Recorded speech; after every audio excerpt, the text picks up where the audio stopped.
और ममता बनर्जी के जबान पर है ओवैसी आएगा तो वोट कट जाएगा। आप बताइए, नाइंसाफी तुम कर रहे हो, बीजेपी को तुम मजबूत कर रहे हो और आरएसएस को सर्टिफिकेट तुम देते हो और तुम हमसे पूछते हो कि वोट लेने क्यों आए। ममता बनर्जी और टीएमसी, कांग्रेस और मोदी, ये जान लो वो डराने के दिन अब खत्म हो चुके हैं। हम किसी से डरने वाले नहीं हैं। टीएमसी के लोग, तुम अगर सेकुलरिज्म के बारे में बहस करना चाहते हो तो वक्त तय कर लो, कलकत्ता में एक टाइम तय कर लो, बैठकर मुझसे बहस कर लो, मैं तुमको बता दूंगा कि तुमने कितना बड़ा धोखा दिया। भाई, सब लोग आपका वोट हासिल करना चाहते हैं, कोई आपको आपका हक देना नहीं चाहता है। ये समझते हैं कि मुस्लिम समाज है तो ये गाय और भैंस है, इनका वोट ऐसा हासिल कर लो जैसे गाय और भैंस से दूध हासिल किया जाता है। आप कब तक उन लोगों का साथ देंगे जो आपके लिए कुछ करना नहीं चाहते? क्या ये बात सच नहीं है ममता बनर्जी कि मुर्शिदाबाद में पर कैपिटा इनकम कितना है, जहां पर 70% के करीब मुस्लिम बहुल आबादी का इलाका है। पर कैपिटा इनकम करीब 3,500-4 हजार रुपये महीने को कोई कमाता है। बताओ ममता बनर्जी, क्या 4,000 3,500 में किसी गरीब का घर चल सकता है? क्या ये सच नहीं है? क्या ये सच नहीं है कि मुर्शिदाबाद से 16 लाख हमारे बच्चे हैदराबाद, मुंबई, दिल्ली, बेंगलुरु और दुबई में जाकर काम करते हैं? आज यही मुर्शिदाबाद का बच्चा दुबई के बुर्जुल खलीफा की बिल्डिंग बनाने में काम किया, मगर ममता बनर्जी, कांग्रेस और इन तमाम पार्टियों ने मुर्शिदाबाद में एक इंडस्ट्री नहीं बनाते हैं।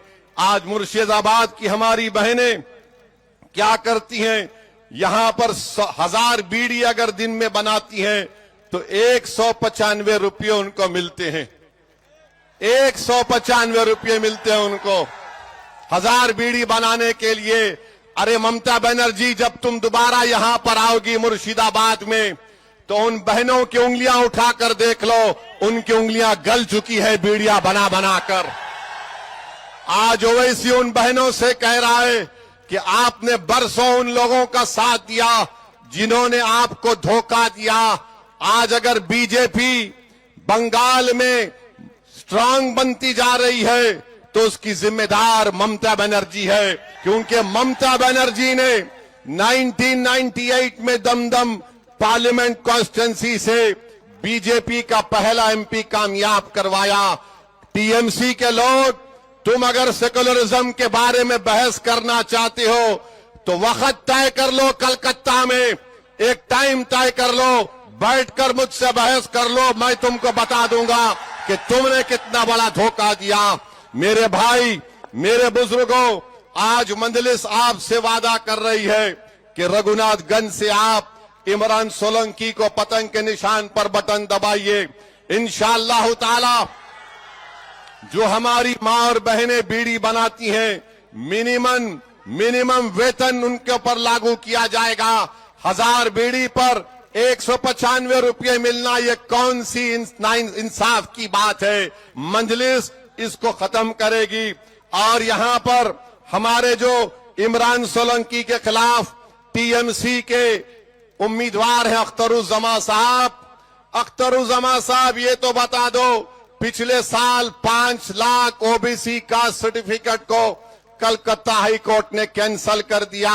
3.5 लाख का सर्टिफिकेट मुस्लिम समाज के थे।